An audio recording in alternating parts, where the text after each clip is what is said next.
నన్ను దాంతో పట్టుకొని ఎందుకంటే నేను నా గురించి మాత్రమే చెప్పుకుంటున్నాను. నేను బంగారు ఏం కొనను, ఎక్కువ డ్రెస్సులు కొనను, వేస్ట్ ఖర్చులు చేయను అనమాట.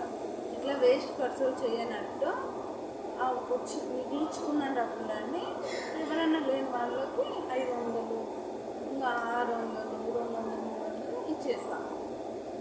నేను అట్లా ఇస్తే అందరూ ఏమంటారు, నువ్వు మిగిలిపోయినావా, నీ దగ్గర డబ్బులు ఎక్కువైనాయా అని నన్నేమో అడుగుతారు అన్నమాట.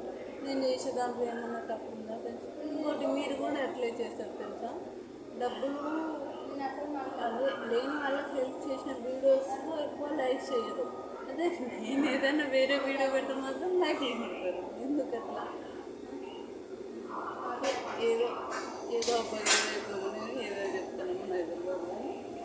అయితే చిన్న రిక్వెస్ట్ ఏంటంటే, నా జీవితంలో ప్రతి మనిషికి ఒక గోల్ ఉంటుంది. నాకు కూడా ఒక గోల్ ఉంది.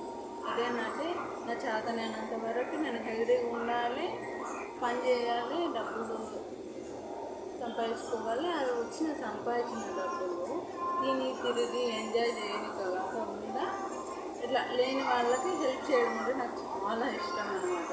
దానికోసమని నేను వీడియోస్ చేస్తున్నాను. మీకు వీలైతే కొంచెం నాకు ఎంకరేజ్మెంట్ చేసి నేను అవన్నీ కొంచెం తొందరగా చేయగలుగుతాను. ఓకేనా ఫ్రెండ్స్?